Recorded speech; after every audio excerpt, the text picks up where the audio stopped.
KTV 대한뉴스 이용합니다. 신경원입니다. 1월 13일 월요일 KTV 대한뉴스 시작합니다. 먼저 오늘의 주요 뉴스입니다. 문재인 대통령이 내일 오전 청와대에서 취임 후 세 번째 신년 기자회견을 갖습니다. 회견은 90분 동안 진행되며 문 대통령이 직접 사회를 보며 질문자를 선택할 예정입니다. 강경화 외교부 장관은 현지 시간 14일 마이크 폼페이오 미 국무장관과 회담을 할 예정입니다.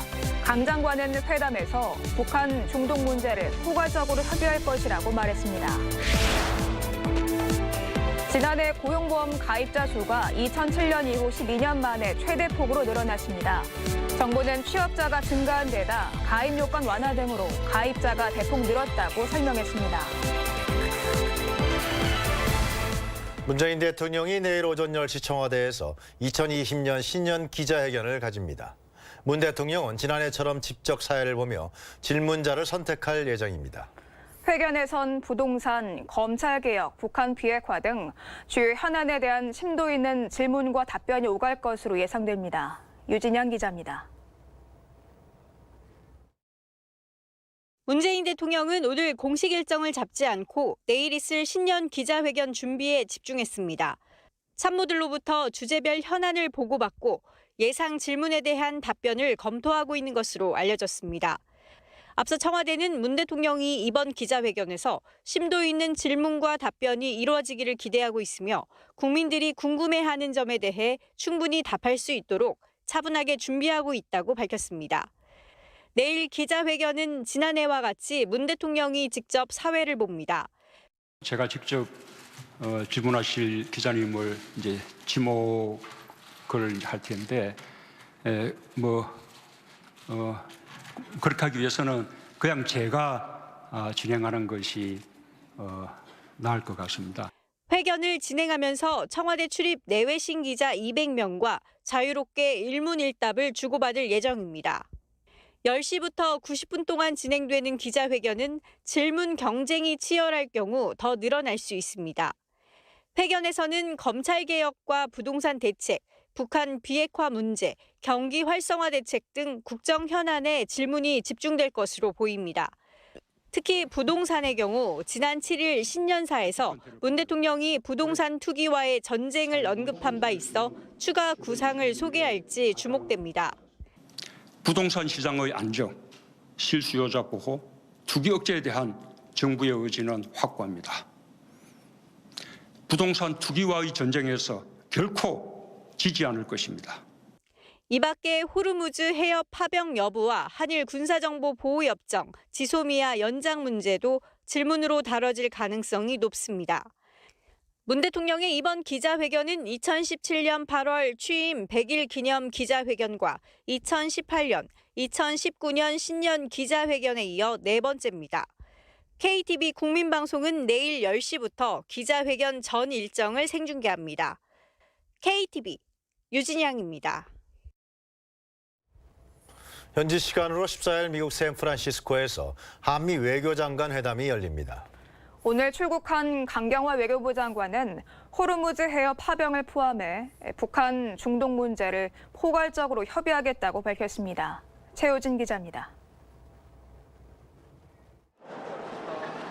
강경화 외교부 장관이 현지 시간 14일에 열리는 한미 외교장관 회담을 위해 미국 샌프란시스코로 떠났습니다.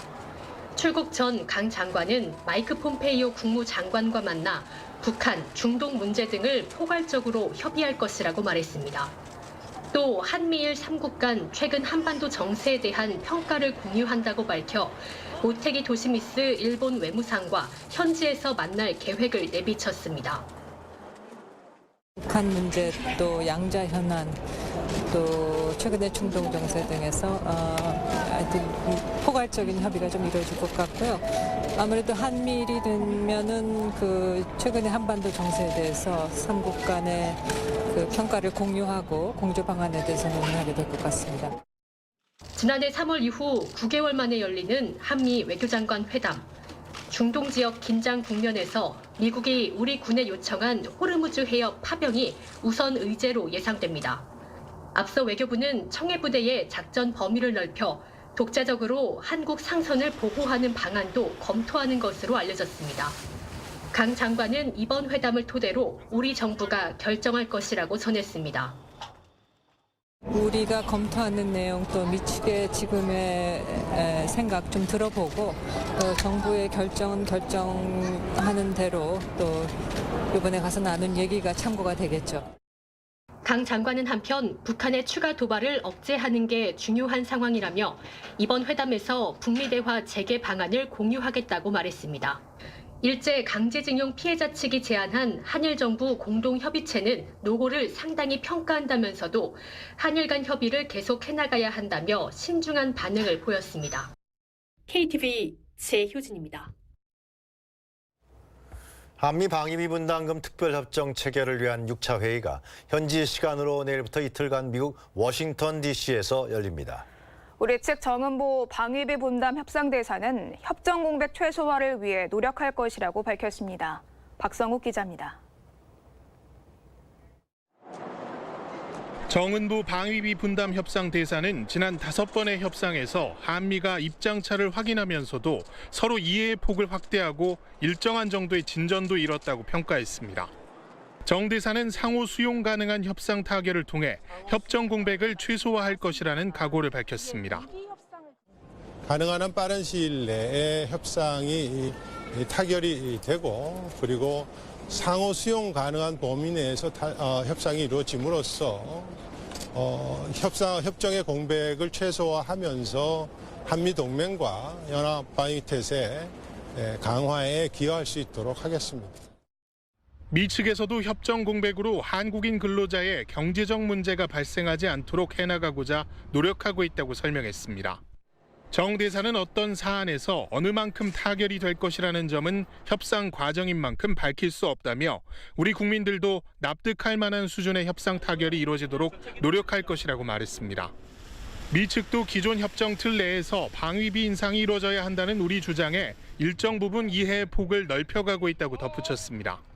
미국산 무기 구매로 방위비 인상의 폭을 줄일 수 있냐는 질문에는 한미동맹에 대한 기여가 정당한 평가를 받아야 된다는 점을 늘 강조했으며 그 기여에는 무기 구매도 당연히 포함된다고 밝혔습니다. 다만 구체적 무기 구매와 관련해서는 협상 과정에서 전혀 논의될 사안이 아니라고 덧붙였습니다. 한편 도널드 트럼프 미국 대통령은 중동 정세 관련 인터뷰 도중 한국이 부유한 나라이며 방위비를 5억 달러보다 더 많이 지불할 예정이라고 밝혔습니다. 방위비 협상을 앞두고 트럼프 특유의 부풀리기를 통해 협상에서 우위를 점하려는 발언으로 해석됩니다. KTV 박성욱입니다. 북한이 김계관 외무성 고문의 담화를 통해 북미 대화에 남측이 끼어드는 것은 주제 넘은 일이라고 우리 정부를 강도 높게 비난했습니다. 정부는 남북이 서로 존중하며 지킬 것은 지켜야 한다며 유감을 표했습니다. 정유림 기자입니다. 북한이 공식 관영 매체를 통해 새해 첫 대남 비난을 시작했습니다. 김계관 고문의 개인 명의로 담화를 발표하고 트럼프 대통령의 친서를 직접 받았다면서 남조선 당국은 북미 정상 사이에 특별한 연락 통로가 따로 있다는 것을 모르는 것 같다고 비꼬았습니다. 그러면서 남